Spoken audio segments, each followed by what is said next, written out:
En política se habla de amarga victoria cuando un candidato alcanza el poder, pero no con los resultados deseados. Y al revés, de dulce derrota cuando, con todo en contra, la formación que se queda a las puertas lo hace con un número de votos mejor que el esperado. Lo sucedido anoche en Francia es un ejemplo de cuanto decimos. Macron contaba con el apoyo de los grandes poderes fácticos. Le Pen, en cambio, los tenía en contra. Pero ni el apoyo ni la oposición de esos poderes garantizan hoy unas victorias tan holgadas y unas derrotas tan aplastantes como las de antaño. Y cada vez menos. El pueblo francés habló ayer y, para desesperación de las élites que en el mundo son todavía, no ha dicho su última palabra. Buenas noches, comenzamos.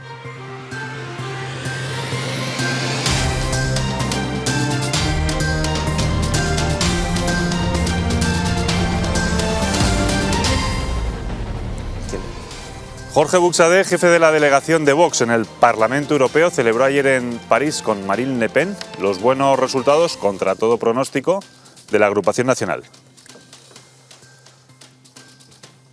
Las instituciones europeas celebran el triunfo de Macron, en quien reconocen a uno de los suyos. Le atribuyen el mérito de haber frenado a la mal llamada ultraderecha. Jorge Buxadé, vicepresidente de Acción Política de Vox, ha dado una rueda de prensa esta mañana para hacer una valoración de las elecciones francesas. Él estuvo ayer en París apoyando a la candidata Le Pen, acompañado de la secretaria general de Vox, Macarena Olona. Nosotros, desde CNN, le hemos preguntado si está totalmente de acuerdo con el programa de Le Pen, además de en materia de control de inmigración, también en el control del estado de la economía. Enseguida os contamos lo que nos ha dicho.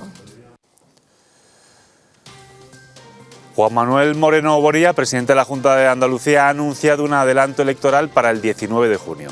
El primero en recibir la noticia ha sido el vicepresidente Juan Marín de Ciudadanos. Todo un detalle por parte de Moreno Bonilla. Marín contará con tiempo suficiente para buscar una nueva ocupación. Buenas noches, Javier Soltero, en Sevilla. Estas 12 estatuas que estamos viendo, que representan además a 12 personas ilustres de la historia de Sevilla, llevan años cobijando a los gobiernos de la Junta de Andalucía aquí en el Palacio de los Montpensier, que perteneció a María de las Mercedes, la primera esposa del rey Alfonso XII. Hoy, en el Palacio de San Telmo, a las 6 de la tarde, se han reunido Juan Manuel Moreno Bonilla y Juan Marín, presidente y vicepresidente de la Junta de Andalucía, y a las 7 ha tenido lugar ese Consejo de Gobierno extraordinario que ha pillado por sorpresa a muchos consejeros que se encontraban fuera de la provincia por compromisos profesionales. Recordemos que Marín, por su cargo, ha de ser la primera persona a la que hay que notificar cualquier novedad electoral. Ya lo avisó Moreno Bonilla, las elecciones serían antes del verano, porque recordemos que desde que gobernaba Manuel Chávez, la ley electoral en Andalucía prohíbe que los comicios se celebren en los meses de julio y agosto. Allí estaremos en Sevilla y también en más lugares. 7NN ha podido hablar con el abogado de la familia de la víctima de la brutal violación en Igualada. En unos instantes podrán ver la entrevista. Antonio Gómez de Olea. Terrible suceso ocurrido en el municipio de Igualada. La instrucción judicial continúa y de momento se ha decretado la prisión provisional del investigado. Hoy desde 7NN hemos podido hablar con Jorge Albertini, que es el letrado que se ha personado en esta causa como acusación particular en defensa de los derechos de la menor que presuntamente ha sido violada. No descarta entre las diferentes hipótesis que hayan podido haber más de un implicado en todo este suceso. Y alivio en Europa tras la victoria de Emmanuel Macron. Así abren la mayoría de los periódicos hoy en nuestro país. El terror de Le Pen, ya saben. ¿Qué se dice en Francia, Unai Cano? Europa respira tranquila tras la victoria de Emmanuel Macron. Llevaban meses avisando, era importante frenar a la ultraderecha y ya hemos conocido la reacción de algunos líderes europeos que tanta insistencia han hecho en frenar la candidatura de Marine Le Pen. Figuras tanto de la izquierda o del socialismo, como puede ser Olaf en Alemania, o directamente de la derecha más moderada y europeísta como Feijóo en España, se han pronunciado, así que todos estos pronunciamientos los iremos viendo a lo largo de la noche y mucho más, y toda la actualidad electoral la contaremos desde 7NN. Mientras tanto, anoche en París, tras la celebración electoral de Emmanuel Macron, se albergaron unos incidentes en los que hubo 2 víctimas mortales. Tiene toda la información Sofía Sánchez. Emmanuel Macron continuará 5 años más en el Elíseo tras su victoria electoral en la jornada de ayer. Una jornada que terminó de manera festiva para el presidente, algo que sin embargo no concuerda con lo sucedido aquí en el Pont Neuf, donde nos encontramos, donde 2 personas fallecieron como resultado de un tiroteo y una tercera resultó herida. Enseguida les contamos más.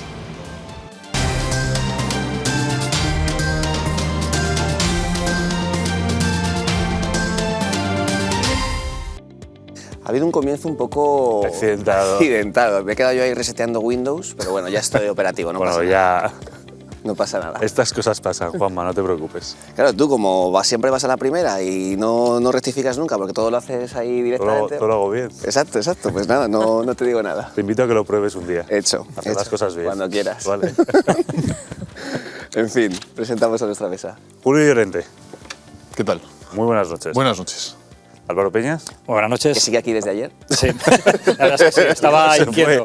Dijo, ¿para qué si voy a volver mañana? Eso es. Patricia Sanz. ¿Qué tal? Muy buenas Que noches. estás en un día en el que habitualmente no estás, el lunes. Eso es, porque esta semana la agenda de la Casa del Rey la tienen muy ocupada, así que os agradezco haber podido venir hoy. Bueno, buen color. No precisamente muy real, pero sí, muy de 7NN. Yo creo que no, el tuyo. Qué buen color, que tienes buen color. Gracias. Lo de las chaquetas y eso pega un poco de... ¿Cómo se llama cuando confundes los colores? Daltonismo. Daltonismo. Y afasia en este caso también, lo que te estaba pasando, cuando tienes problemas en la comunicación. En fin, vamos a hablar de diferentes asuntos, sobre todo tenemos evidentemente que hablar de Andalucía, también lo haremos de las novedades en el conflicto en Ucrania, pero un primer titular sobre ese adelanto electoral que realmente todos esperábamos. Todos lo esperábamos y falta conocer la fecha, ¿no? Creo que Moreno Bonilla quiere replicar lo que consiguió Díaz Ayuso en Madrid hace un año. Que lo consiga es más dudoso, pero el objetivo es ese. Claro. Sí, opino como Julio, realmente. Y creo que es muy complicado que desde luego repitan algo como lo de Madrid. Pero bueno, también era algo que era de esperar y también me ha gustado eso que habéis comentado, ¿no? El detalle con Ciudadanos de ir anunciándole que vaya buscando un nuevo trabajo, ¿no? Con bastante antelación, creo que es un detalle por su parte. Yo creo que se trata de otro peón más que llega al final de la tabla de ajedrez y, al igual que en Castilla y León, van a necesitar el apoyo de Vox. Por tanto, una sorpresa muy esperada el hecho de que suceda, ¿no? Y de que ya anuncien por fin este adelanto electoral. Sí, y al fin y al cabo, como bien decíais, todo el mundo lo estaba esperando y la duda estaba en de qué dependía el hecho de que el Partido Popular lo adelantase, si los resultados en Castilla y León eran satisfactorios para el Partido Popular inicialmente. También se hablaba de ciertas sentencias que podrían ser publicadas próximamente contra el Partido Socialista, que podría aprovechar una corriente positiva, podría suponer una corriente positiva para los partidos de centro-derecha. ¿Por qué creéis que ha sido ahora cuando se ha tomado ese paso desde Moreno Bonilla? Yo lo que pienso es que efectivamente, como dices Juanma, muchas veces las sentencias mueven los movimientos electorales. También pasó en Castilla y León, en este caso no por el Partido Socialista, sino por las sentencias que se venían contra el Partido Popular. Sin embargo, soy más soñadora y pienso que todo esto es al fin y al cabo por una cuestión de manejo de encuestas a nivel electoral nacional y por tanto saben que es el momento de tomar las riendas el Partido Popular si es que quiere recuperar esos votos. Por tanto, quizás ese avance de Vox pese al efecto Feijóo, tenga mucho que ver con que este adelanto electoral sea ya. Yo supongo que quieren aprovechar el efecto Feijóo, que uno no sabe muy bien por qué Feijóo entra en un efecto, pero bueno, que lo quieren aprovechar porque parece, según dicen las encuestas, que existe. Creo que no les va a salir bien la jugada, o sea que si la intención es conseguir una mayoría lo suficientemente holgada como para no tener que como para impedir la entrada de Vox en el gobierno, no lo van a conseguir. O sea, van a tener que apoyarse en Vox y además un apoyo que no va a consistir solo en el apoyo de Vox, en el apoyo legislativo de Vox, sino también en una entrada en el gobierno. Con lo cual ocurrirá algo semejante a lo que ha ocurrido en Castilla y León, quizá con unos resultados mejores para el Partido Popular, pero que se va a tener que apoyar en Vox y que Feijóo tendrá que justificar el apoyo. Es así. Un efecto Feijóo del líder popular, por cierto, lo haremos dentro de unos minutos porque está más que contento con la victoria de Emmanuel Macron. Es algo que comparten prácticamente todas las formaciones. Yolanda Díaz y Feijóo tenían fiesta ayer por la noche en ambas casas. En fin, hablaremos de Francia, como no puede ser de otra forma, pero antes nos vamos a Ucrania.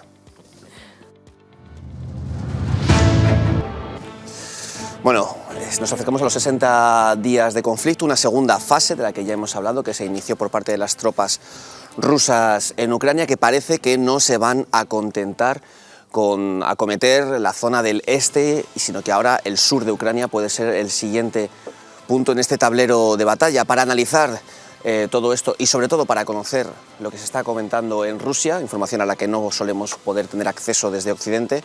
Hablamos ya con el analista internacional José Menéndez Manjón. Señor Manjón, buenas noches. Buenas noches. Bueno, pues antes de nada queremos hablarle de una encuesta, en concreto la del Centro Levada sobre la campaña en Ucrania. Este centro, decimos, está homologado con los occidentales y no es pro-Putin. Háblenos de él, por favor. Bueno, el Centro Levada es un centro no muy agradable para el gobierno ruso y que, bueno, es que a veces uno cuando hay que escuchar a la gente de Rusia, parece que estamos hablando de Corea del Norte. Rusia es un país con oposición, donde al presidente se le discute en los medios y donde, bueno, hay televisiones y hay periódicos contrarios al gobierno y a la entrada en Ucrania. O sea que no es una sociedad unánime, ni muchísimo menos. Y bueno, el Centro Levada forma parte, está homologado con todos los centros occidentales y ha hecho una encuesta al mes de la entrada en Ucrania sobre la opinión del pueblo ruso sobre el tema. Las Levadas suelen ser las encuestas que se utilizan para analizar a Rusia desde la prensa occidental. O sea, siempre se han utilizado las del Centro Levada. Entonces, bueno, la aprobación de la gestión de Putin, que en el febrero era de un 71%, ahora es un 83%. La popularidad de Putin es la más alta de los políticos rusos, tiene el 44%. Los que le seguían, que son Shoigu, Zhirinovsky y compañía, bueno, Zhirinovsky ya además murió en este mes, era de un 15%, y los demás ya están en el 5% debajo. Luego, ya sobre la intervención en Ucrania, el 64% de los rusos la sigue con interés y el 81% la apoya. Es importante señalar que, en cambio, el 43% de los jóvenes la sigue y el 71% de los jóvenes la apoya. O sea, digamos que entre la gente mayor de 40 años es muy superior el apoyo a Putin que entre los jóvenes. Señor Manjón, en esa encuesta que estamos viendo el gráfico, vemos un punto de inflexión en el que baja la reprobación y sube automáticamente la aprobación por parte de la población rusa. ¿En qué se basaría ese punto de inflexión? ¿Cuál sería? ¿Qué ocurre? Pues hay un tema fundamental en esto, que es el Donbass, la población del Donbass. O sea, durante 8 años la gente en Rusia ha visto lo que ha pasado en Donbass. Eso le ha costado popularidad a Putin, porque recordemos que las milicias del Donbass se han defendido con armamento ligero frente a los rusos durante 8 años. Perdón, frente a los ucranianos. Y bueno, era una erosión permanente de la popularidad de Putin, pues porque el pueblo ruso, recordemos, esto no empezó en febrero, esto empezó hace 8 años. Y, de hecho, cuando se les pregunta a los rusos sobre qué es lo que justifica la operación en Ucrania, vamos, el 43% lo tiene clarísimo: defender a la población del Donbass. El 25% defenderse de un ataque de Ucrania, el 21% desnazificar, y luego hay otra parte que dice que es frenar a la OTAN. Pero sobre todo el hecho fundamental es defender a la población del Donbass. Y además, bueno, los sentimientos que proporciona esta intervención son también curiosos, porque el 51% de los rusos siente orgullo nacional, el 31% miedo y el 12% se ha quedado en un estado de shock. Curiosamente, entre los jóvenes, lo que predomina es el miedo y el shock. O sea, es la generación más veterana la que ve esto con mayor serenidad. Lo cual también tendría su lógica, teniendo en cuenta que la gente joven es la que puede, en tal caso, ser llamada al frente si la situación se enquista. También le queríamos creo que hay otra cuestión. La gente joven está... O sea, la educación de la gente joven en Rusia está dentro de un país estable, comparado con lo que ha sido Rusia anteriormente, muy próspero, y por lo tanto, y muy cercana, por ejemplo, a las redes sociales, a la comunicación con el exterior. Es decir, son más sensibles a la operación, a las influencias externas, que la gente mayor que conoció la era de Yeltsin y no quiere saber nada de Occidente, absolutamente nada. Evidentemente, el choque generacional está ahí. Y por último, le queríamos preguntar sobre los envíos de material bélico al frente ucraniano, que posteriormente, si Rusia se hace con ellos después de diezmar a las tropas ucranianas, podrían acabar al final precisamente en las manos del frente prorruso. Eso se temía o se anunciaba que podía pasar y está pasando. Está pasando. O sea, las fotos... Lo que es que el ejército ruso no utiliza el material occidental, se lo da a las milicias. el ejército ruso tiene su propio material y no quiere usar el occidental, que luego también está muy mitificado. O sea, los Javelins tampoco funcionan a las mil maravillas como nos cuentan. O sea, el otro día vi una foto de un T-72 que recibió 3 impactos de Javelin y volvió al taller para que lo repararan. O sea, que tampoco creamos que el armamento occidental es la panacea. Pero, sobre todo, vamos a ver, Ucrania es un país con un gravísimo problema de corrupción. En la CNN, en la página web de la CNN, el 19 de abril de este año, salió un artículo diciendo que el mando americano, en cuanto los camiones con armas o los trenes cruzan la frontera, deja de controlar lo que pasa con esas armas. Y esas armas empiezan a correr por el mercado negro. Se comentó, lo que pasa es que eso es un rumor, pero es que viendo los arsenales uno empieza a creerlo, que los propios ucranianos, a través del mercado negro, están vendiendo estas armas no solo a otros países, sino incluso a los propios rusos. Ha quedado clarísimo, señor Manjón. Pues muchísimas gracias por su testimonio y esperamos tenerle más tardes en la alternativa para contar con su información de las fuentes rusas. Muchísimas gracias. A ustedes. Buenas noches. Álvaro. Bueno, interesante lo ha comentado respecto al tema de la encuesta. Es cierto, ya se había visto una diferencia.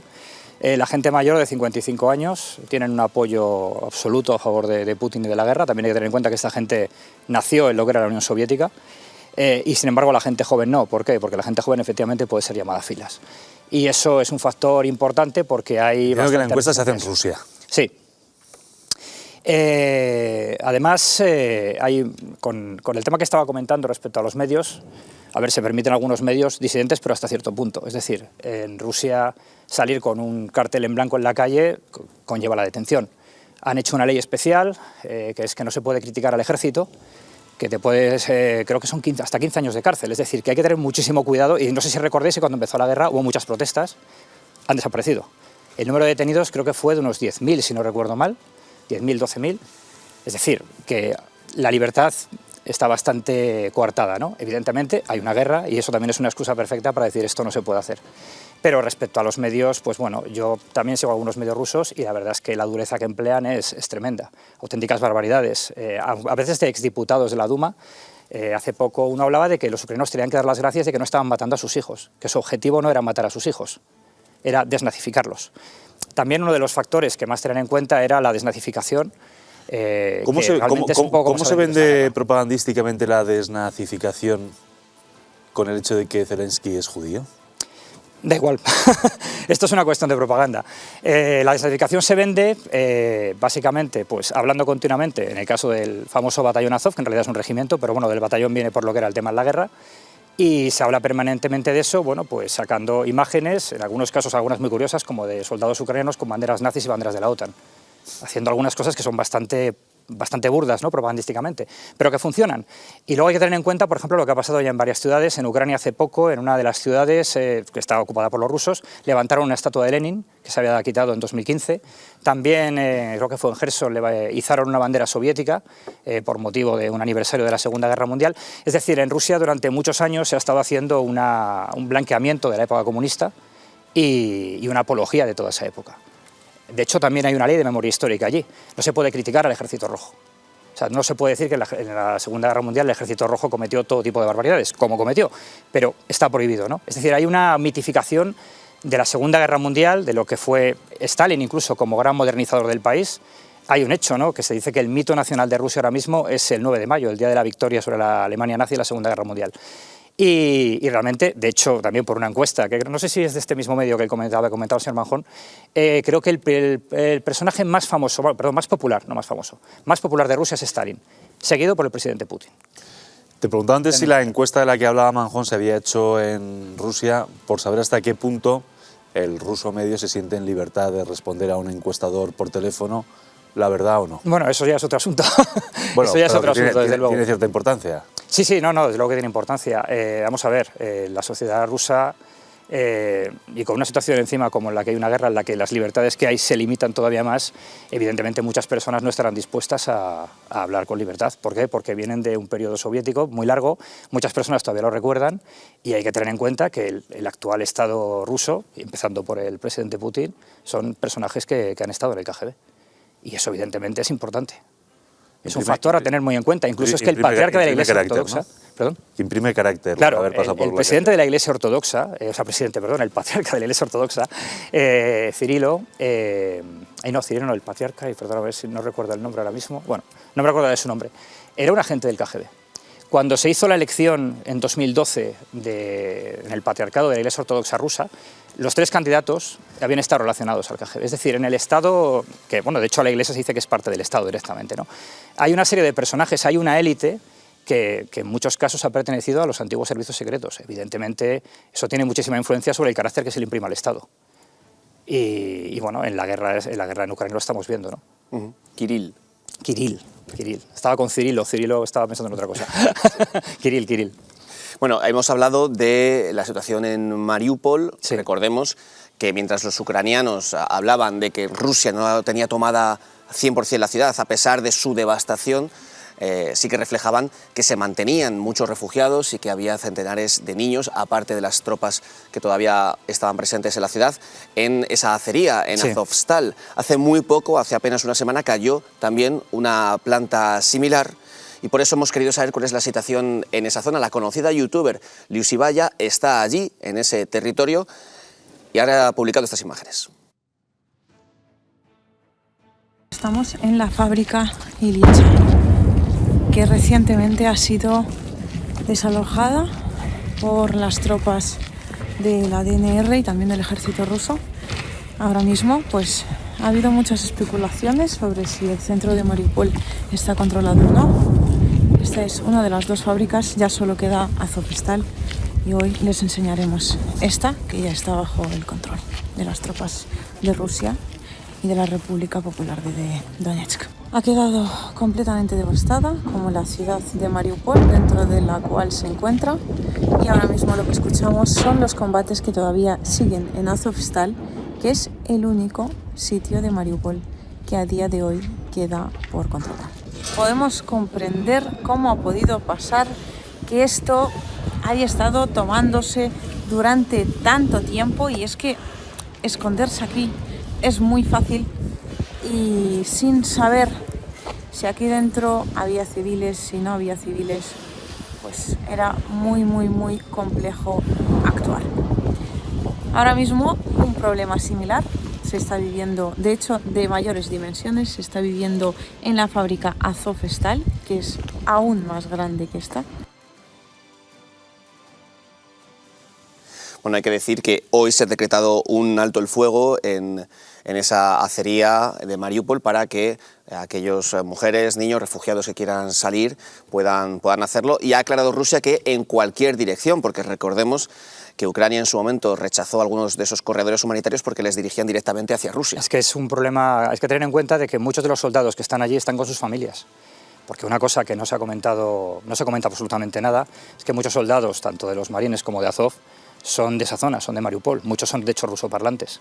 Pero claro, eso no cuadra con las versiones oficiales que se están dando, ¿no? El tema que en la fábrica de Azovstal es que tienen unos búnkeres enormes, porque está preparado incluso para un ataque nuclear. Entonces, claro, es muy difícil tomar esa zona. Por eso los rusos han tenido tantísimos problemas y han dicho en un momento dado que iban a cerrarlos completamente y que se mueren allí de hambre, ¿no?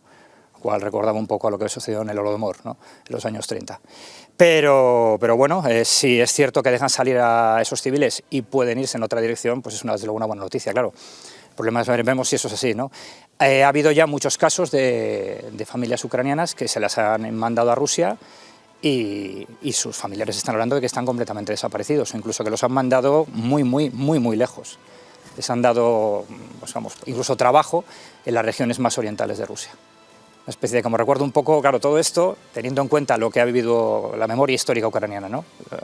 Lo que fue el Holodomor, lo que fueron las deportaciones, pues a mucha gente le recuerda eso. Entonces es realmente muy complicado. De hecho, lo que habían pedido los ucranianos es que hubiera algún tipo de mediación internacional para poder sacar a esos civiles. Bueno, para que no hubiera, no fiarse, ¿no? Es decir, no podemos dejarlos a los rusos porque ¿dónde los van a llevar? No nos podemos fiar de ellos. En fin, esperemos, aunque parece que no, desde luego, esperemos que las próximas veces que hablemos de este conflicto sea para avanzar hacia su final y no, como estamos viendo, para que cada vez se ¿Te puedo hacer un comentario, más. Juanma? Pero un segundito, porque tenemos que hacer una pequeña pausa. A la vuelta lo haces. Perfecto. Y nos desplazamos hasta Andalucía. Adelanto electoral, veremos si el Partido Popular consigue su objetivo y reducir el impulso de Vox. Enseguida volvemos.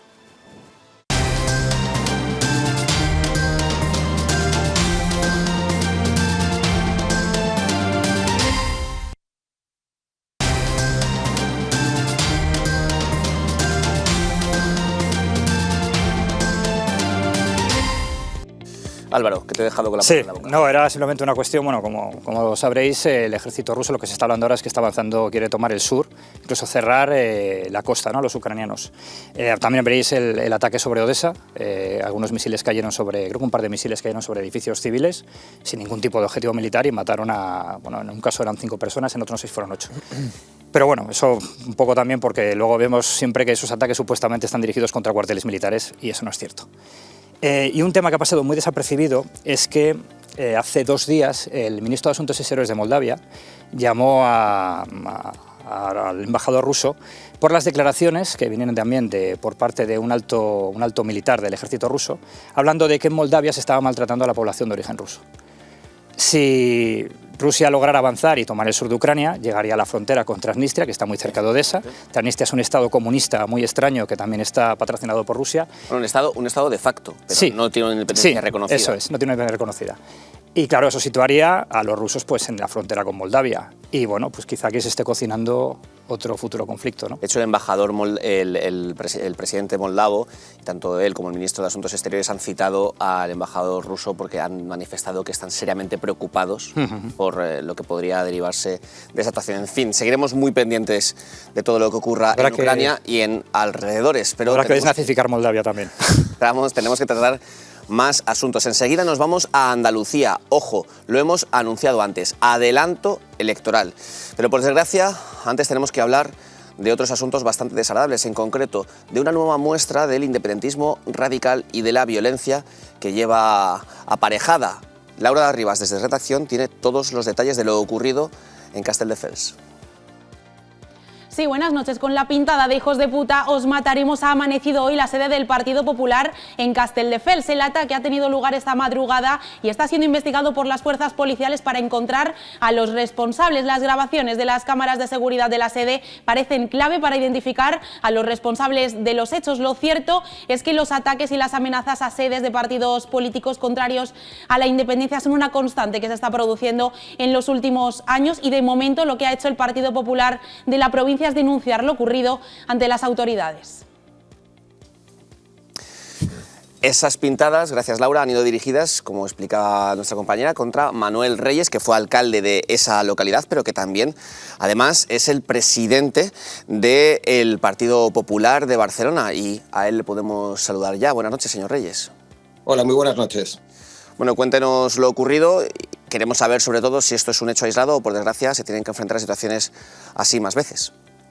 Bueno, por desgracia viene siendo una tónica habitual que hay ataques a las sedes del Partido Popular. Hace apenas 2 meses también teníamos un ataque en la sede del Partido Popular en Barcelona, en aquel caso directamente a cara descubierta por los jóvenes de la CUP, por Arran, directamente empapelaron la sede. También nos pasó en el mes de enero, cuando fuimos a Vic a establecer nuestra junta local con la gente que tenemos trabajando en el municipio y fuimos totalmente insultados y casi empujados en el centro de la ciudad de Vic, ¿no? Por tanto, no es un hecho puntual, sino que lamentablemente pues es reiterativo en el tiempo, especialmente a medida que cada vez más el Partido Popular pues se ve como la alternativa clara a Pedro Sánchez y por tanto también desde el mundo independentista pues nos ven la alternativa también aquí en Cataluña.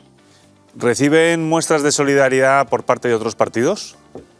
Sí, la verdad es que hoy he recibido muestras de diferentes formaciones políticas, tanto por Vox como Ciudadanos, incluso por el Partido Socialista, pues han expresado públicamente también a través de las redes sociales de Twitter mensajes de apoyo a este ataque totalmente injustificado, pidiéndonos, bueno, prácticamente con acusaciones de muerte, ¿no? Prácticamente nos quieren fuera y nos quieren hasta matar si pudieran, ¿no?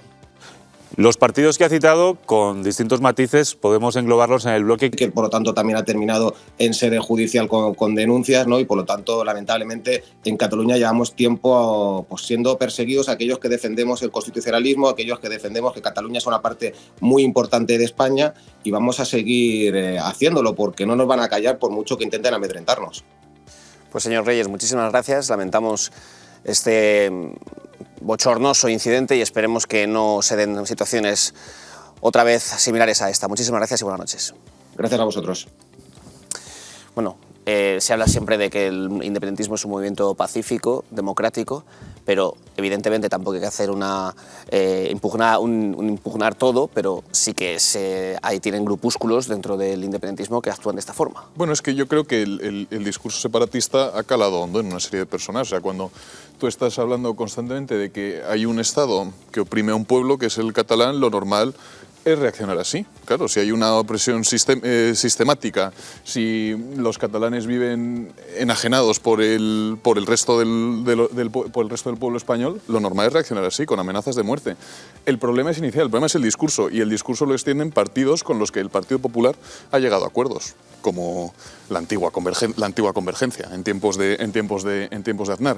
O sea, el problema no es de los grupúsculos que perpetran la violencia, el problema es del discurso. Los grupúsculos son consecuentes con el discurso que otros partidos con los que el Partido Socialista y el Partido Popular no tienen reparo en pactar difunden.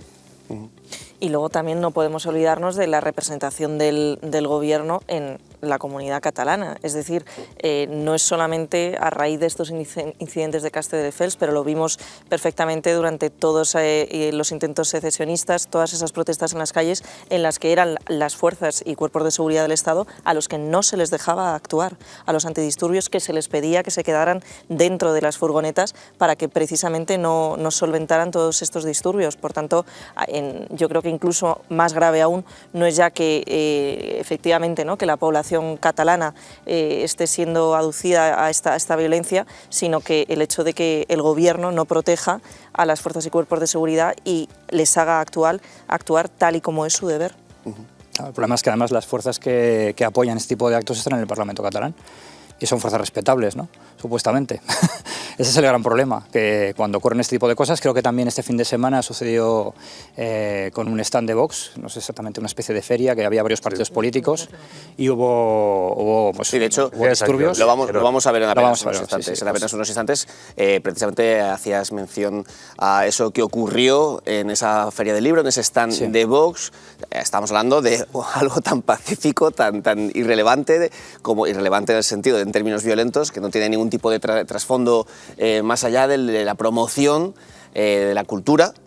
Pues en un stand que montó Vox en la Feria del Libro, pues acudieron una serie de radicales a increparles, a exigirles que se marchasen de allí y fuera fascistas de nuestros barrios, fascistas cuya arma es un libro. Es cuanto menos espectacular, no sé si lo podemos ver ya, pero desde luego la imagen es más que llamativa y demuestra hasta qué punto se ha normalizado, como decíais, ese discurso del odio contra algunas fuerzas políticas. Y fíjate si se ha normalizado, Juanma, que además, por lo que nos contaba Vox esta mañana en rueda de prensa en la sede nacional, precisamente sus simpatizantes eran los más numerosos entre los stands vecinos, ¿no? Después es que hay mucho fascista suelto. Claro, entonces... Fíjate, estamos viendo cómo se concentraban, la violencia, ¿no? Eso es, rodeándoles, tenían que acudir los Mossos d'Esquadra. Menos mal que esta vez se acudieron los Mossos d'Esquadra, no como cuando, por ejemplo, la Universidad Autónoma de Barcelona sacaba por algún punto informativo, pero tenían que contener el ataque para evitar que fuese a mayores. Pero si es que, claro, ¿cuánto tiempo llevamos oyendo que Vox es un partido fascista, que Vox es un partido xenófobo, que Vox es un partido racista, que Vox es un partido machista, que Vox es un partido homófobo? Si es que lo raro es que no haya que no se produzcan más acontecimientos de este tipo, porque si nos creemos que Vox es un partido fascista, que es un partido homófobo, que es un partido machista, que es un partido xenófobo, claro, lógicamente hay que actuar así. El problema es inicial, el problema es del discurso. O sea, que ya hemos normalizado que a Vox se le acuse de ser lo peor, o sea, una especie de encarnación o de institucionalización del demonio. Y claro, lo lógico es que la gente reaccione así, porque si Vox es un partido fascista, ¿cómo no vamos a impedirles su participación en la Feria del Libro? Si es un partido fascista. Bueno, de hecho, vamos a ampliar la información de todo lo que ocurrió. Recordemos que esto fue durante la Feria del Libro en Girona, en Gerona, en concreto en el Palacio Ferial, en el que se estaba desarrollando pues diferentes actos en conmemoración del Día del Libro. Tiene los detalles desde redacción nuestra compañera Paloma Guardia.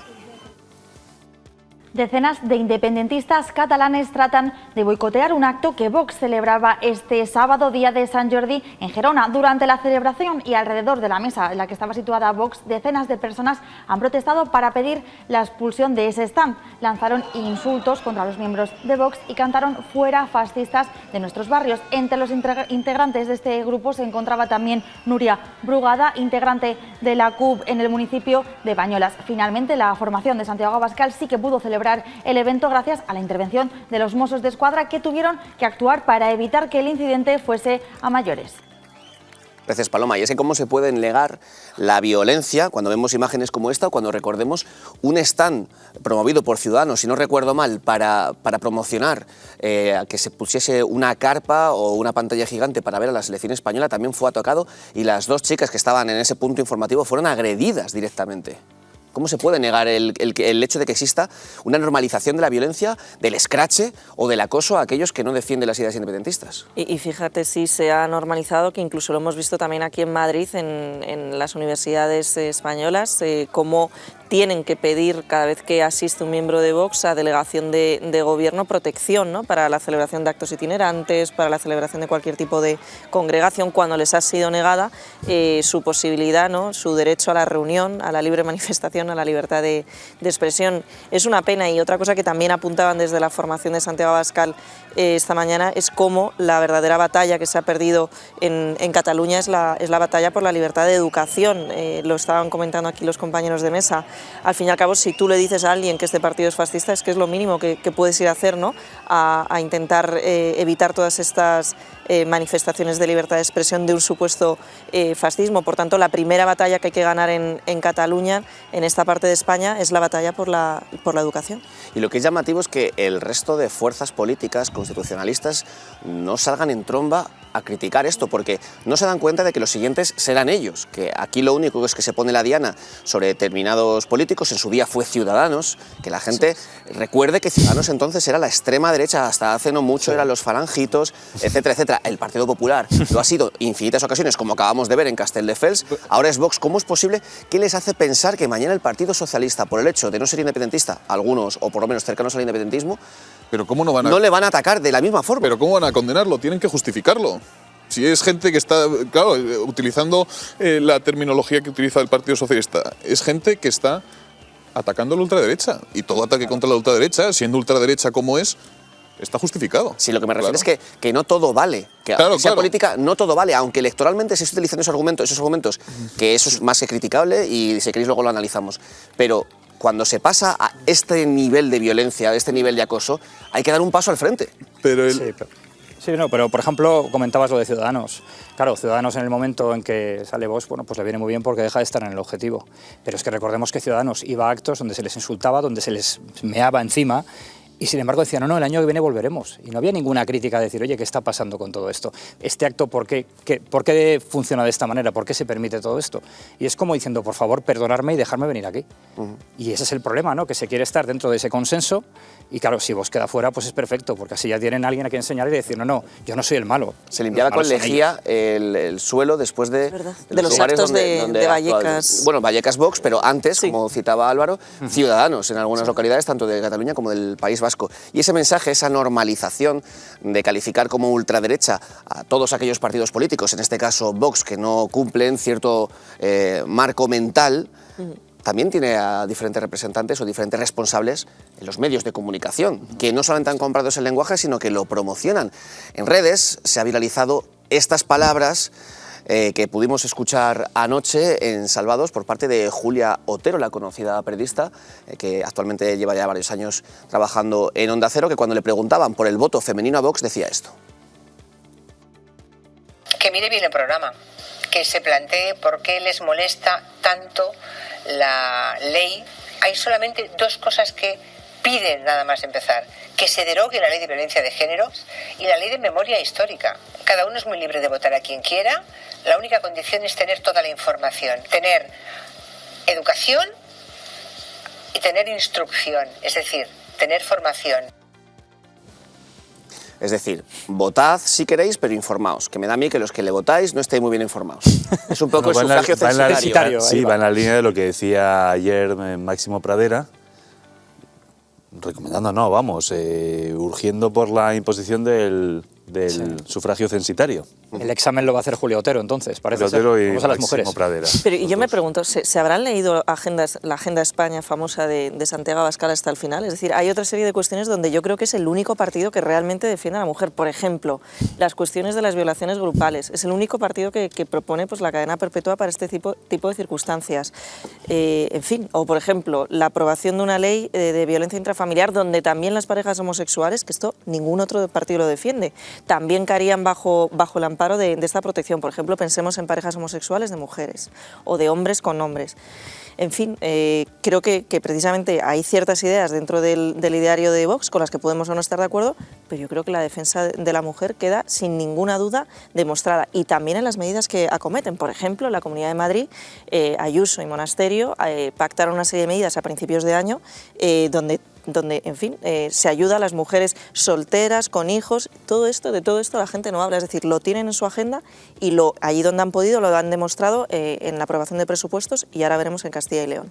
Sí. Y no solo eso, un pequeño inciso, en Igualada, Vox es uno de los partidos que defiende la prisión permanente revisable, que evitaría ciertos crímenes como los de El Salvaje, por decirlo de alguna forma, que violó, entre otras muchas cosas, a esa pobre chica de 16 años y con cuyo abogado en unos minutos vamos a hablar, porque tiene mucho que decir precisamente. De todos modos, es que lo de Julio Otero son consignas desvinculadas completamente de la realidad, con lo cual cualquier esfuerzo intelectual por refutarlas va a ser baldío. O sea, Julio Otero sabe que no está diciendo la verdad. O sea, sabe que Vox no es un partido machista, que no propone nada que sea inasumible para las mujeres, pero lo dice igualmente, porque le interesa. Con lo cual, ¿para qué hacer nosotros el esfuerzo racional de desmentirla, de contradecirla? Si ya sabe que lo que está diciendo es mentira. Yo creo que lo mejor es pasar por completo lo que dice Julio Otero.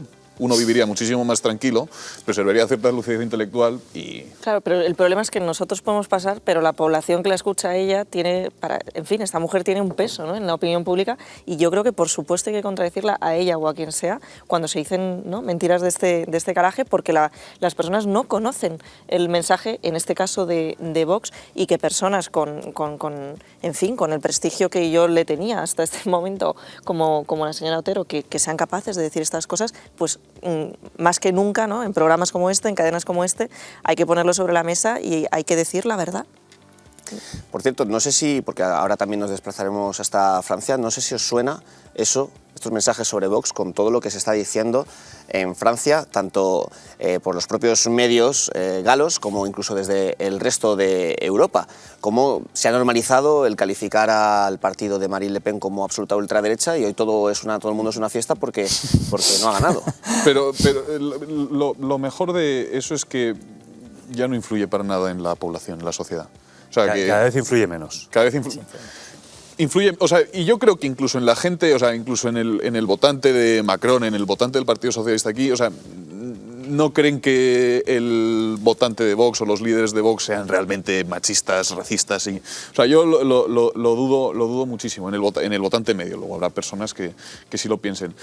Y la realidad es que eso, que influye cada vez menos, que la gente, aun siendo advertida por los medios de comunicación de que Le Pen es ultraderechista, racista y fascista y todo lo que sea, va y la vota, pues porque Le Pen al final responde a ciertas inquietudes que tienen, a ciertas preocupaciones, a ciertos anhelos, y responde cuando otros partidos no lo hacen. Entonces yo creo que cada vez la gente es más insensible a estas acusaciones. Estábamos viendo en la parte inferior de la pantalla a Moreno Bonilla hace apenas unas horas. Pasaban las 8 de la tarde, en torno a las 8:30, cuando ha comparecido para explicar el alcance de ese adelanto electoral y sus motivos llamativos. En unos minutos lo vamos a ver, pero antes hablábamos de Igualada, de ese caso que no sabemos ni cómo definir, a todo el mundo nos ha revuelto el estómago.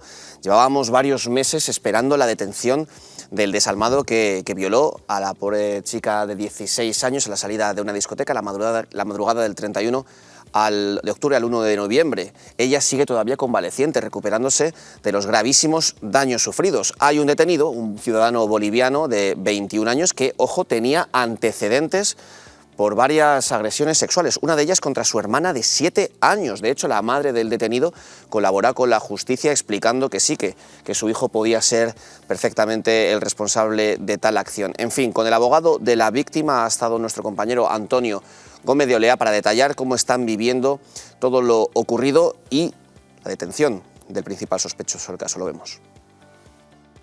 Un joven de 20 años de origen boliviano presuntamente agredió sexualmente a una menor de 16 años en el municipio de Igualada. El juez instructor decretó el secreto de sumario y ordenó el ingreso en prisión provisional del investigado. Hoy desde 7NN hemos podido hablar con Jorge Albertini, letrado que se ha personado en esta causa como acusación particular. Nos ha transmitido que no descarta el hecho de que haya podido haber más de un implicado en todo este suceso. Vamos a escucharle. Cuando existe una serie de elementos y de indicios, pero en ningún caso evidencias, se decreta el secreto sumario para poder llegar realmente a la verdad. Gracias a que se ha decretado el secreto sumario, ahora podemos tener una persona detenida.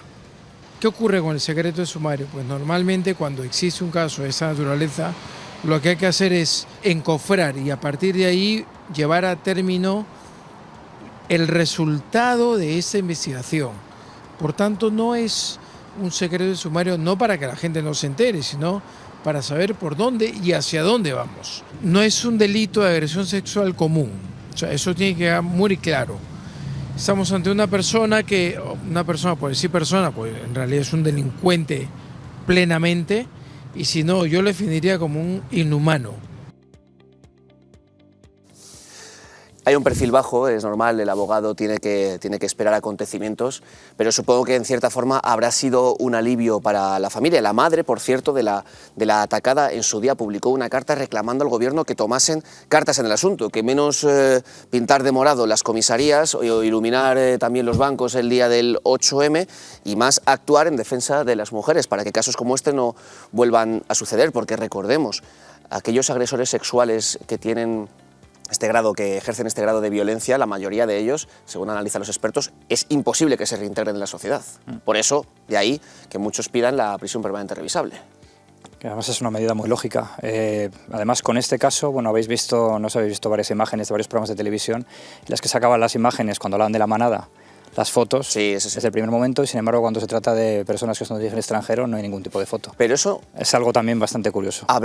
Esto es un poco información a lo mejor demasiado umbilical, endogámica, pero sí que es cierto que los medios muchas veces trabajamos con información que nos llega desde las autoridades, que no es tanto cómo actúan los medios, sino lo que desde el Ministerio del Interior se está filtrando. Sí. Que en un lado es el dossier entero con las caras, la dirección y la talla del calzoncillo de cada uno de los acusados, como por ejemplo ocurrió en la manada de Pamplona, lo cual tampoco vamos a decir que esté mal, porque como se ha demostrado judicialmente, hicieron un acto aberrante y de ahí la condena. El tema es que solamente ocurra en esos casos y no en el resto de acontecimientos como este, por ejemplo.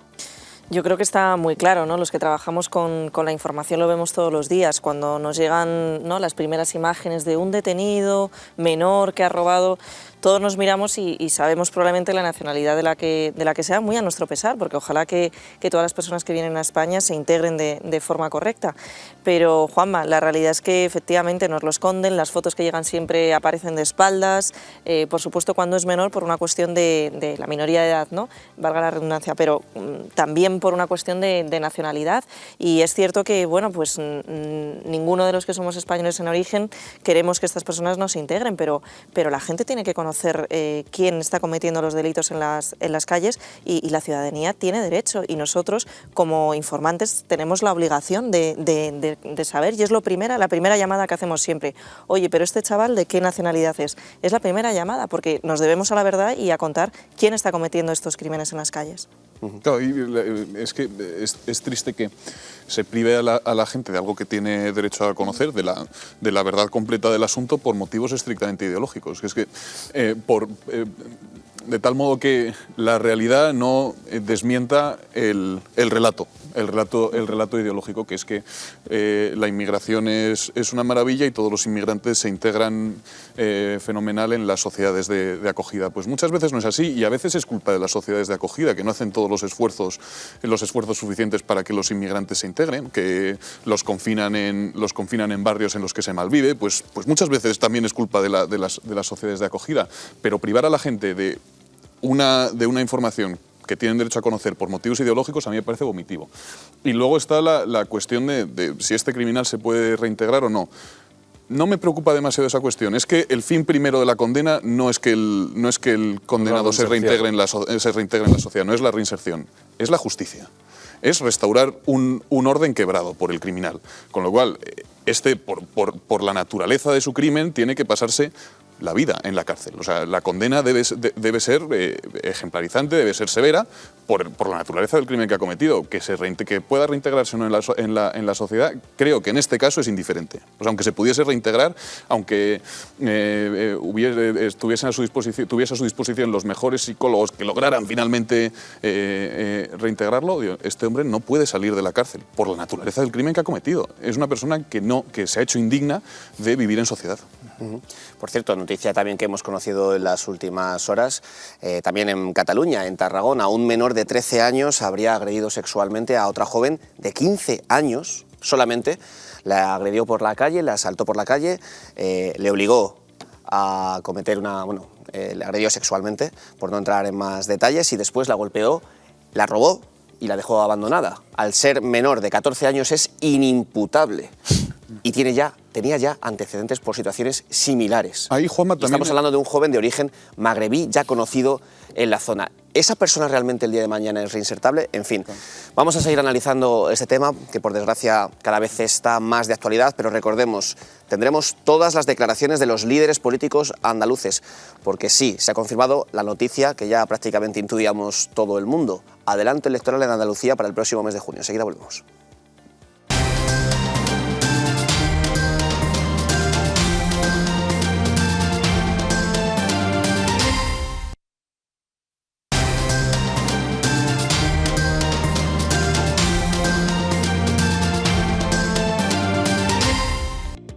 Gonzalo, ¿tú tienes planes para el 19 de junio?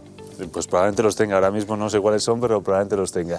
Pues me da que vamos a tener que estar bastante pendientes, como todos los amantes de la información, de lo que ocurra en Andalucía, porque sí, esa fecha previsiblemente se producirá esas elecciones andaluzas después de que hoy Moreno Bonilla, el líder de los populares en esa comunidad autónoma, haya anunciado ya tengo plan, que es preparar un especial informativo sobre el 19 de junio en Andalucía. Eso es, ahí te quiero yo ver, siempre tirando el carro. Pues el próximo 19 de junio estaremos pendientes de todo lo que ocurra. Ya hoy, ahí nuestro corresponsal en Andalucía, en Sevilla, está pendiente, decimos, de todo lo ocurrido en San Telmo. Ha estado durante toda la tarde, después de que pasadas las 8 compareciese Moreno Bonilla. A él le escucharemos en apenas unos instantes, pero antes escuchamos toda la información que ha recabado Javier Soltero.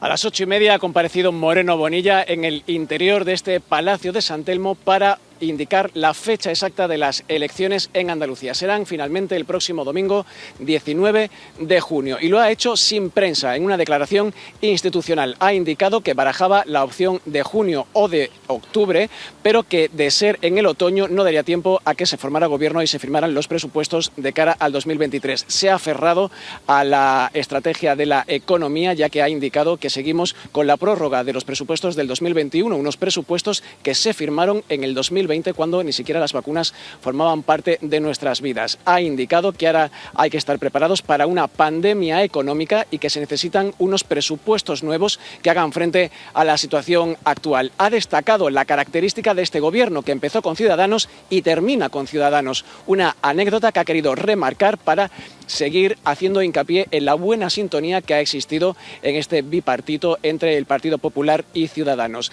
La fecha en sí, el 19 de junio, ha indicado que ha sido muy meditada porque el mes de junio es un mes complicado en Andalucía, ya que coincide con la romería del Rocío, las oposiciones de magisterio y un puente, una festividad como es la de el Corpus Christi, que además el 19 de junio coincide con las oposiciones finalmente y con esa corpus, esa festividad, ese puente que se celebra en Sevilla y en Granada. Finalmente ha explicado que ha elegido la fecha del 19 de junio porque lo que desea es que haya una máxima participación y era la fecha que, digamos, reunía todos los requisitos para que hubiera una mayor participación. Se ha despedido dándole las gracias a todos sus consejeros, a todo su equipo de gobierno y a Juan Marín, su vicepresidente, al que informó a las 6 de la tarde de ese adelanto electoral. Bueno, pues en unos minutos volveremos a Sevilla para escuchar. Hombre, si quiere Moreno Bonilla una máxima participación, ha hecho bien en no llevarlo mucho más allá del 19 de junio, porque un 1 de julio en Sevilla ir a votar puede ser mortal. Efectivamente. Por cierto, vamos a ver, lo estaba explicando nuestro compañero Javier Soltero, ya no solamente lo que ha dicho en rueda de prensa, sino antes, lo que anunciaba en redes sociales el presidente de la Junta de Andalucía, ya en funciones después de haber convocado esas elecciones. Dice, es un orgullo poder decir que el gobierno del cambio llega unido hasta el final. No es lo habitual, pero demostramos una vez más que cuando se pone por delante el interés general, todo es posible. Gracias por dejaros el alma por Andalucía. Llamativo, esto es un no eres tú, soy yo, de libro, básicamente. Sí, oye, mira, estamos súper unidos, me encanta cómo lo estáis haciendo, pero lo dejamos, ¿eh? Ya vamos a elecciones y ya vosotros os vais para otro lado, ¿vale? Pero de buen rollo. Sí, gracias por los servicios prestados. Efectivamente. Nos vamos a seguir hablando de Andalucía en apenas unos minutos. También tenemos que hablar de Ada Colau, sé que algunos de esta mesa lo estáis deseando, que puede tener que pasar por los tribunales, pero decimos, palabras llamativas, ¿no? Las de Moreno Bonilla, porque de cara a la galería ha intentado quedar bien con Ciudadanos, pero realmente esto puede ser la sentencia de muerte para el Partido Naranja, o por lo menos dejarlo más que tocado en Andalucía. Aquí por lo menos ha tenido la deferencia, ¿no? No como en el caso castellano-leonés, donde todo parecía que iba sobre rosas y el fin de semana anterior, de repente, ¡boom!, el gobierno cayó, se enteraron a través de una entrevista, fue absolutamente lamentable, después incluso de una llamada con la Dirección Nacional de Ciudadanos. Bueno, aquí por lo menos han tenido cierta deferencia, cierta forma de buenas praxis en política, aunque bueno, ahí... Fue tan lamentable lo de Castilla y León que Ciudadanos consiguió salvar un diputado. Efectivamente. Claro, o sea, pero... que la actitud del PP fue tan barrio bajera, tan lamentable, que Ciudadanos, que estaba completamente hundido en las encuestas, del que nadie esperaba un buen resultado electoral, consiguió salvar un diputado. Este diputado tiene bastante entidad propia que es Igea, como puede tener también Marín, que también quizás pueda salvar un diputado o un escaño que es su escaño propio. Bueno, hizo una buena campaña dentro de todas las dificultades y que lo tenía todo en contra, pero Ciudadanos en Castilla y León hizo una campaña digna. Bueno, enseguida volveremos a Andalucía, pero antes regresamos hasta Cataluña, porque la Audiencia de Barcelona ha ordenado imputar a Ada Colau, en concreto por supuestas coacciones a un fondo de inversión que se negaba a ofrecer alquileres sociales. Ella decía siempre, recordemos en su momento, cuando no formaba parte del gobierno, que las personas imputadas, incluso sobre las que existían sospechas fundadas, debían dar un paso al lado. Ahora veremos si se aplica el cuento para ella misma. Vemos esta información. Ada Colau imputada de nuevo por defender la ocupación. La alcaldesa de Barcelona, junto a los concejales Marc Serra y Lucía Martín y la responsable de Vivienda e Inspección Fuensanta Alcalá, investigados por prevaricación administrativa y coacciones. Ya fue imputada el pasado marzo y así respondía ante los medios. Muy tranquila al juzgado, porque no tenía absolutamente nada que ocultar, al contrario, con muchas ganas de responder a las preguntas y dar las aclaraciones que fueran necesarias. Bauras Investment se negó a ofrecer un alquiler social a los ocupas Block Lovers. El Ayuntamiento de Colau multó a la empresa por ello, siendo finalmente desalojados por los Mossos de Escuadra en el 6º intento. Desde Ciudadanos lo pidieron. Colau debe dimitir ya. Es absolutamente inaceptable que una persona imputada por delitos tan graves siga al frente del Ayuntamiento de Barcelona, que piense que puede seguir representando a todos los ciudadanos de Barcelona.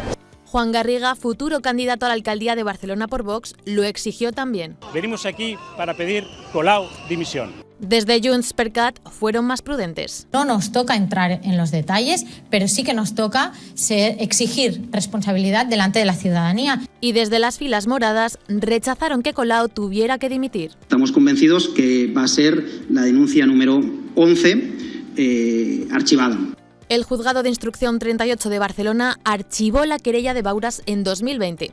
Ahora la audiencia ha ordenado volver a investigarlo, aunque solo por 2 de los delitos a los que estaba imputada, excluyendo así el presunto cohecho y el tráfico de influencias. ¡Colau, ya te han pillado! ¡Colau, ya te han pillado! Entre besos y abucheos, así era recibida tras declarar el pasado marzo por las presuntas irregularidades en la concesión de subvenciones a entidades sociales. ¿Cómo serán las reacciones tras esta segunda imputación? Bueno, a lo mejor a la tercera va la vencida. ¿Quién sabe? ¿No? Eres un optimista.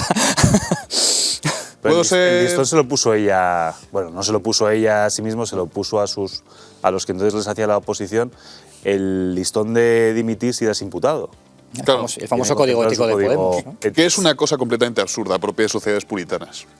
O sea, un imputado no es un condenado, es un imputado, alguien que está siendo investigado. O sea, yo entiendo que alguien que ha sido condenado por cometer un delito deba dimitir, pero un imputado, ¿por qué motivo? Pues hombre, Si no está condenado aún. Por supuesto, estoy de acuerdo, Claro. pero hay un único motivo, que en el partido se haya dicho reiteradamente... Claro, pero haciendo un poco de abstracción, o sea, sin detenernos en el caso concreto de Ada Colau. Efectivamente, se ya ha dicho que los responsables de otros partidos imputados deben dimitir, lo suyo es que se aplique el cuento. Pero no me parece bien la idea. O sea, a ella tampoco. A ella tampoco ha demostrado que no cuando es ella la víctima. Y luego, por otro lado, otra afirmación políticamente incorrecta, toda presión que se haga sobre los fondos de inversión es escasa. En fin, enseguida seguiremos con este asunto porque al hilo de la ocupación también en Twitter se ha viralizado, no solo en Twitter, en diferentes redes sociales, a un alcalde de una localidad gerundense que intentaba expulsar a quienes que pretendían entrar a su vivienda a hachazos. Es una doble vara de medir interesante. En fin, pero bueno, luego lo veremos porque pone a colación precisamente que el problema de la ocupación es real. El de los fondos de inversión, el de los fondos buitre, también, evidentemente, pero el problema de la ocupación es real porque no solamente los que ocupan casas, como defiende la señora Colau, son personas con necesidades extremas, sino por desgracia existe otro perfil de ocupa que hace muchísimo daño a nuestra sociedad y que no hay herramientas legales de momento a corto plazo para evitar que siga generando este tipo de situaciones. Bueno, decíamos... Elecciones en Andalucía. Adelanto para el próximo 19 de junio. Escuchamos a Moreno Bonilla. Por ello, en la reunión extraordinaria del Consejo de Gobierno celebrada esta misma tarde, hemos analizado la necesidad de convocar las elecciones autonómicas. Por ello, quiero anunciar que he firmado el decreto de disolución del Parlamento y convocatoria electoral. Las elecciones autonómicas se celebrarán el domingo 19 de junio. Se trata de una decisión muy meditada, muy reflexionada, muy complicada de tomar, por cierto. ¿Qué parece? Bueno, pues para hablar de las elecciones andaluzas, porque a partir de ahora seguro que sondeo, encuesta, panel, son palabras que cada vez vamos a escuchar más y una de las personas que más pronuncia este tipo de palabras porque lo lleva en su oficio, que además realiza muy bien, uno de los principales dirigentes de Electomanía, Rodrigo Panero. Seguro que las vas a pronunciar hasta el próximo 19 de junio más de una vez, ¿verdad, Rodrigo? Buenas noches. Buenas noches, ¿qué tal, chicos? Estamos deseando, Rodrigo, perdona, la encuesta que vais a hacer el 18 de junio sobre no sabemos qué tema relacionado con Andalucía, no unas elecciones, pero algo que esté pasando en Andalucía. Todavía lo estamos preparando, no sabemos bien si esta vez vamos a ver qué plato prefieren los andaluces, si prefieren algún tipo qué feria es la que gana. Estamos trabajando ya en ello. Además, bueno, la convocatoria acaba de anunciarse hace apenas unos minutos. Ya hemos lanzado nuestro primer panel para recoger la opinión de los andaluces sobre estos comicios que vamos a publicar el día 27. Pero bueno, lo que podemos hacer ahora es un resumen de cuáles han sido los datos de los sondeos y las encuestas publicadas hasta el momento, si os parece. Adelante. Si atendemos a las 3 últimas publicadas, a nuestro panel desde Electomanía, también se ha publicado una encuesta de NC Report y otra de Sigma 2, el Partido Popular va a ganar las elecciones andaluzas superando el 30% de los votos. Esto representa 8 puntos casi de diferencia con el partido que quedaría en segunda posición, que es el Partido Socialista, que en todas las encuestas está oscilando en torno a un 25%, y previsiblemente el Partido Popular podrá sumar mayoría absoluta en el Parlamento con Vox y no con su actual socio de gobierno, con Ciudadanos, que de los 21 diputados actuales que tiene, se prevé que vaya a perder hasta 20 diputados. Entre 18 y 20 diputados le da la media de pérdida de todas las encuestas. Una caída brutal. En cuanto a porcentaje de votos, decíamos que el Vox en todas las encuestas va desde el 16% hasta nuestro panel, que estaba en el último realizado en un 18%. Veremos en 48 horas en cuánto se está moviendo. Ciudadanos está por debajo del 5% de los votos.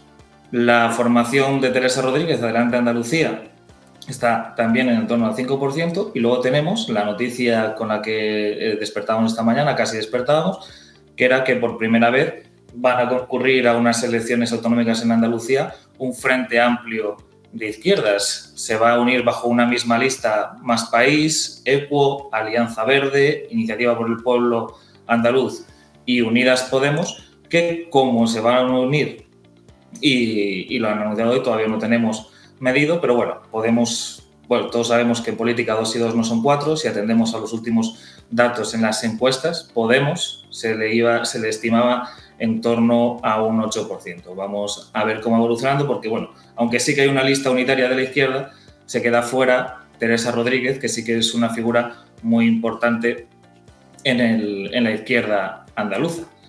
Si esto lo traducimos a escaños puramente, sí, eso es el justo. Partido Popular. Perfecto. Si lo traducimos a escaños, el Partido Popular en todas las encuestas está por encima de los 40 escaños. Disculpad. El Partido Socialista está oscilando en torno a los 30-33, y luego tenemos el caso de Vox. El caso de Vox, de los 11 que tiene actualmente, de los 12 que obtuvo en los comicios pasados, recordar que uno de los diputados de Vox se fue, parece que va a lograr casi duplicarlos y va a superar los 20 diputados, siendo el partido que mayor crecimiento va a experimentar. Por tanto, estamos hablando de una mayoría, un pacto de gobierno que se podría dar entre el Partido Popular y Vox, que superaría los 60 escaños, en torno a unos 62, por lo que estabais vosotros calculando más o menos. Eso es, entre 50 y muchos, 60 y pocos, eso es lo que se va a mover, y se pueden dar dos situaciones. Podemos encontrarnos con un Partido Popular lo suficientemente fuerte como para pedirle e imponer su gobierno en solitario con la abstención del Partido Socialista, si aguanta el envite de las izquierdas, o una coalición al estilo castellano y leonés con Vox dentro del gobierno. Van a ser los dos escenarios que previsiblemente podremos... Teniendo en cuenta que en Castilla y León ya están dentro del gobierno y que aquí obtendrían como mínimo la mitad de los escaños del Partido Popular, sí que se podría apuntar hacia ese lugar. Quiero que escuches, Rodrigo, también más declaraciones de Juanma Moreno Bonilla, porque ha dicho que si fuese por él, si fuese por interés electoral, esperaría a otoño, que tiene unas cuantas obras que inaugurar durante el verano y que eso le podría beneficiar electoralmente. Sin embargo, prefiere convocar las elecciones ahora. Lo escuchamos. Y ahora se nos avecina lo que algunos expertos llaman la pandemia económica, en la que la gente se queda en casa, pero no por miedo al virus, sino por falta de poder adquisitivo, de dinero en el bolsillo para consumir. Andalucía necesita seguir avanzando. Andalucía no se puede permitir el lujo de volver hacia atrás, después del gran esfuerzo colectivo que hemos hecho durante estos años. Es vital para Andalucía arrancar el 1 de enero de 2023 con unos nuevos presupuestos, para poder afrontar con garantía y esperanza la difícil realidad actual, para aprovechar los fondos europeos y tratar de frenar la subida de los precios. Celebrar elecciones en junio nos permite estar trabajando en los meses de julio y agosto, aprovecharlos para constituir el Parlamento y formar gobierno. No hay tiempo que perder, no podemos perder ese tiempo. Así, además, el Gobierno que salga de la urna tendrá tiempo suficiente para elaborar los presupuestos de 2023. Unos presupuestos muy necesarios porque nos van a servir para afrontar con mayores garantías los tiempos difíciles que vivimos. Es curioso, teniendo en cuenta que esto ha sido súper repentino y que en ningún caso pensaba adelantar, lo bien que ha salido a hablar, ¿eh? Cualquiera dice, parece que no tenía preparado, pues no. Bueno, ya nos ha dicho él que es una decisión muy meditada y muy reflexionada. Sí, pero lo cual tan repentino que no se le han quedado obras ahí en el tintero y no lo ha hecho por él. No lo quería hacer ni por Ciudadanos ni por los andaluces, pero no ha tenido más opción que hacerlo. Rodrigo, una última pregunta. Decían nuestros compañeros desde la mesa que posiblemente la razón de este adelanto electoral sería el efecto Feijóo. ¿Se está notando el efecto Feijóo? ¿Es esta una táctica para intentar evitar que Vox siga subiendo y fagocite de alguna forma al Partido Popular, teniendo en cuenta además que Vox no tiene candidato todavía previsto para Andalucía? Si nosotros medimos y vemos las tendencias de los partidos, lo que vemos es que el Partido Popular desde enero de este año, que fue donde tocó cabeza, donde tocó techo, viene descendiendo, especialmente con la gran crisis del Partido Popular a nivel nacional. Ahí fue cuando se dio un desplome importante y que no ha recuperado los niveles previos. Además, el Partido Socialista, tendiendo a la misma tendencia, también va en descenso. Unidas Podemos va en descenso. Ciudadanos se desploma. Los únicos partidos que crecen en Andalucía a día de hoy son Vox y Adelante Andalucía, además de Andaluces Levantados, a la espera de esta coalición. Por lo tanto, el Partido Popular podía haber esperado más. La verdad es que, bueno, era una crónica de una muerte anunciada esta legislatura. Llevábamos muchas falsas alarmas de que se iban a convocar y finalmente ha sido así, pero el efecto Feijóo ya no se está percibiendo y está completamente amortizado en el territorio andaluz. Perfecto, Rodrigo, pues muchísimas gracias y esperemos contar pronto con vuestro análisis de Electomanía aquí en 7NN. Muchísimas gracias, buenas noches. Un placer, muchas gracias. Bueno, yo sé que todos sois más que activos en Twitter, en redes sociales, pues ahora que sepáis que tiene nuevo dueño. En concreto, Elon Musk, que llevaba tiempo intentando hacerse con la mayoría del accionariado de esta red social, ahora sí se confirma que va a poder hacer un cambio, que es lo que mucha gente espera, un golpe de timón para que la principal red social a nivel informativo y de opinión del planeta tome otro rumbo. Desde redacción tienen los detalles nuestro editor Manu de Castro. Buenas noches, Juanma. Gonzalo, 43.000 millones de dólares. Ese es el precio que va a pagar Elon Musk por hacerse con la propiedad de la compañía Twitter. Está pendiente todo de los últimos flecos para cerrar el contrato, que consisten sobre todo en elaborar el cronograma de cómo se va a llevar a cabo esta compra y sobre las penalizaciones que tendría que pagar cada parte en caso de que no se lleve el acuerdo finalmente a buen puerto. Además, recordemos que tan solo hace unos días la Junta Directiva de Twitter había tomado unas medidas para encarecer la compra de la compañía por parte de Elon Musk para que esta no fuera viable. Sin embargo, han dado marcha atrás una vez han visto que Elon Musk sí que había conseguido las fuentes de financiación necesarias para llevar a cabo esta compra. Recordemos además, por último, que Elon Musk es el hombre más rico del planeta. Según la lista Forbes, tendría unos 239.000 millones de dólares y además controla, es el máximo accionista ya de Twitter, tiene un 17% de la compañía. Lo que pasa es que ahora con esta oferta llegaría a hacerse con el control y podría llegar a tener el poder sobre Twitter. Gracias, Manu. Hay que decir que lo que se espera, ese cambio, ese viraje, es que la libertad de expresión se amplíe, que no solamente se censuren o se cancelen ciertas opiniones, que es lo que muchos sospechaban en función de un sesgo ideológico, y que se obligue a identificar a los usuarios, porque lo que se escudaba para evitar las fake news es que... ¿Entonces qué va a pasar con tus cuentas falsas? Yo no tengo cuentas falsas. No, soy el Chocas. Yo no tengo ninguna cuenta falsa, no sé a qué te... Perfiles tampoco. Nada, no tengo nada. Yo no entiendo, yo vengo aquí a ser atacado a esta mesa. Por cierto, el Elon Musk, que aunque muchos le ven como el salvador, es una figura también controvertida. O sea, yo creo que Julio Llorente no tiene ninguna esperanza puesta en Elon Musk. No, yo creo que podemos buscar redentores mejores incluso... Mejor todavía, podemos no buscar redentores. Podemos no buscar redentores, efectivamente, más que Cristo. Que es el Elon Musk, que ha sido noticia también este fin de semana por enfrentarse a Bill Gates. Un Bill Gates que le instaba a donar dinero para las diferentes organizaciones benéficas contra el cambio climático, en las que él está más que metido, y Musk le preguntaba: ¿es cierto que tú tienes acciones en corto contra nosotros? Es decir, que está apostando, que está invirtiendo en que los valores en bolsa de Tesla iban a bajar a corto plazo. Recordemos que Tesla es una de las principales empresas que están luchando contra ese cambio climático porque están fabricando motores eléctricos, están en contra de la motorización de hidrocarburo. Por tanto, es llamativo que el adalid de la lucha contra el cambio climático esté apostando que las empresas que llevan a cabo esa labor van a perder valor en bolsa. Cuanto menos es una pequeña contradicción. Si lo primero que hace Elon Musk cuando se haga con Twitter del todo no es cancelar la cuenta a Bill Gates, va a decepcionar mucho. Y devolverse la cuenta. Ya hay un fake en Twitter, han sacado una imagen de la cuenta, pero es fake. Han rediseñado Twitter y está fatal ahora, es dificilísimo. Sí, está peor. Está peor. Es que llevo tiempo demorando la actualización del móvil, con lo cual sigo en el Twitter antiguo. Pero eso son cosas que te pasan a ti porque estás ya mayor. Son las cosas de mayor. Esto no es lo que... A mí me molestan mucho las actualizaciones. Pero que ha cambiado de la... Luego. Luego entramos en esos detalles que tanto me preocupan. En fin, Pablo Iglesias. Pablo Iglesias, bueno, el pasado día 20, Pablo Iglesias presentó en Madrid su libro Verdades a la cara. Y esto lo dijo a nuestra compañera Paloma Guardia. Señor Iglesias, hoy tiene lugar la presentación de su libro, Verdades a la cara, pero ¿quién es? Ya no soy un dirigente político. Los canutazos a los dirigentes políticos que ha habido unos cuantos. Te pregunto por... ¿Estáis en la base? Ya no soy un dirigente político, dice el ex vicepresidente del gobierno. A mí me escucháis en la base. ¿Qué es la base? La base es el podcast diario de Pablo Iglesias.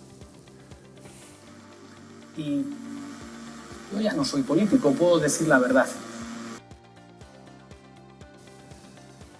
Bueno, no sé si tenemos el total.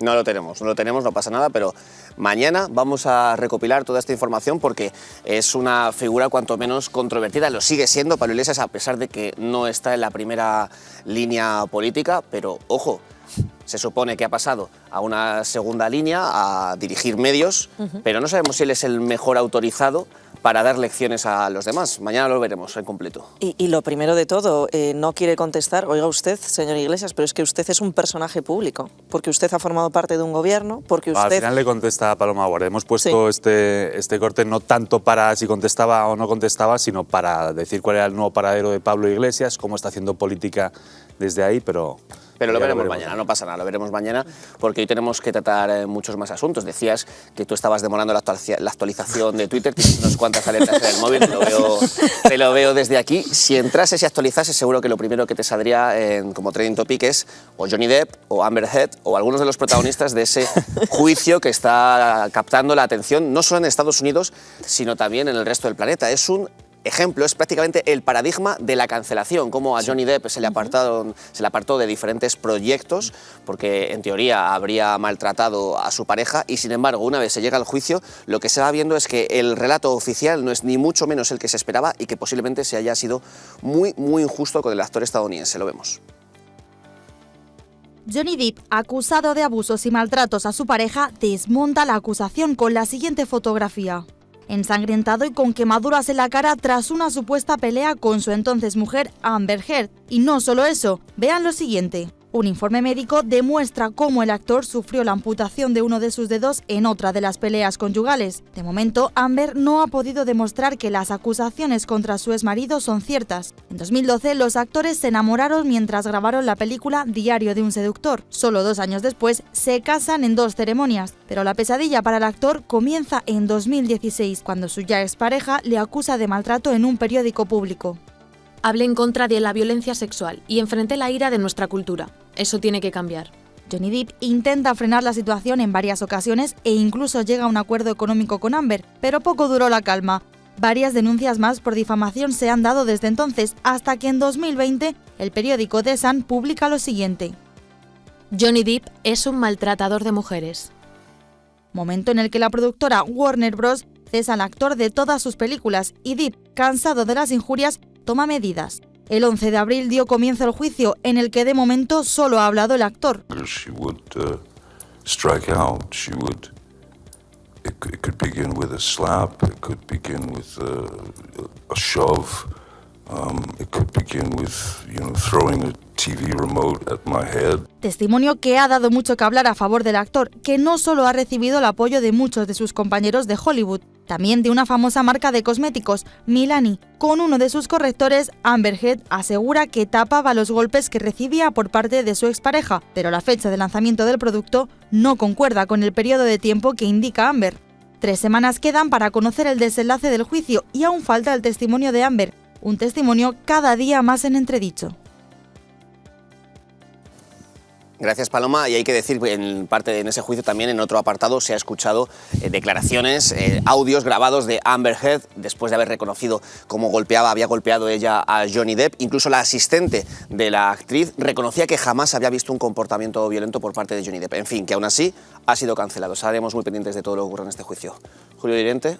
Muchas gracias. Muchas gracias. Álvaro Peñas. Muchas gracias.